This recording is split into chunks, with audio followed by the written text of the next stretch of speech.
On a clear day when the sky is blue and there is just enough breeze to blow the clouds away, you can stand on the big hill above the valley and watch Duck and Oliver far below, busily at work on Duck's branch line near the sea.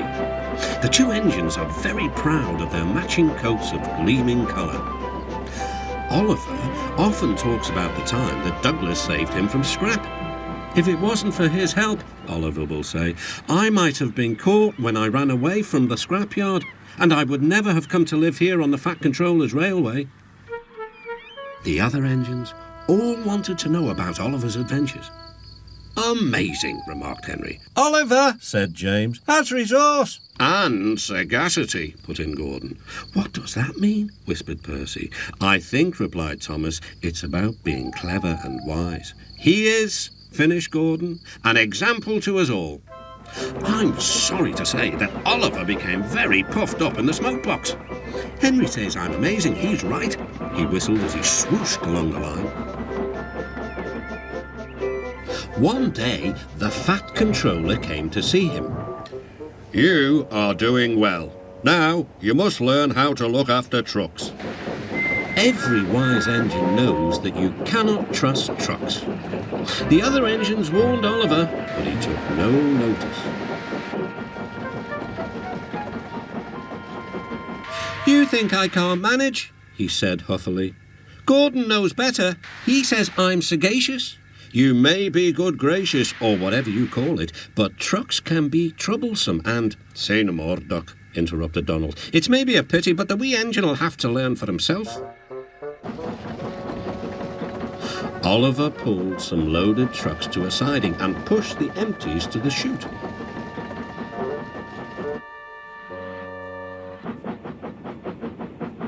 Then he came back to take the loaded trucks away. They were comfortable and didn't want to move.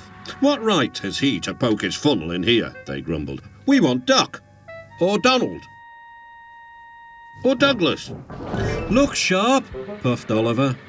"That's not the way to speak," hissed the trucks. "We'll pay him out." Oliver heard nothing. The trucks moved smoothly at first, then suddenly Oliver felt them push forward. His driver applied the brakes, but they were useless against the surging trucks. "On, on!" yelled the trucks. Oliver fought hard, but still they forced him on and on.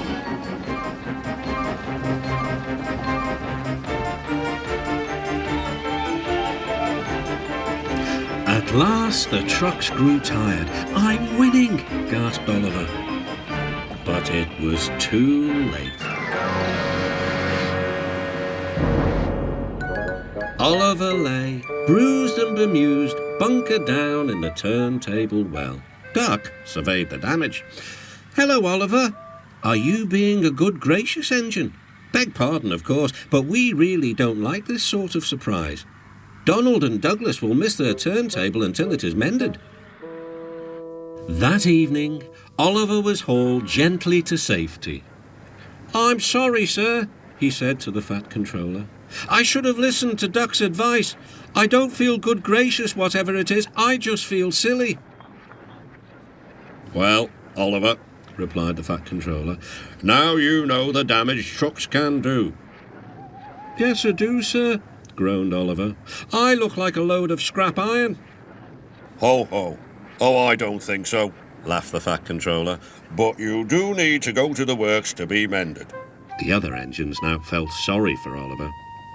"The branch line won't be the same without you," whistled Duck. "Come back soon." A few days later, Oliver did come back. His coat gleamed brighter than ever. He was a wiser engine too, and never made a mistake about trucks again.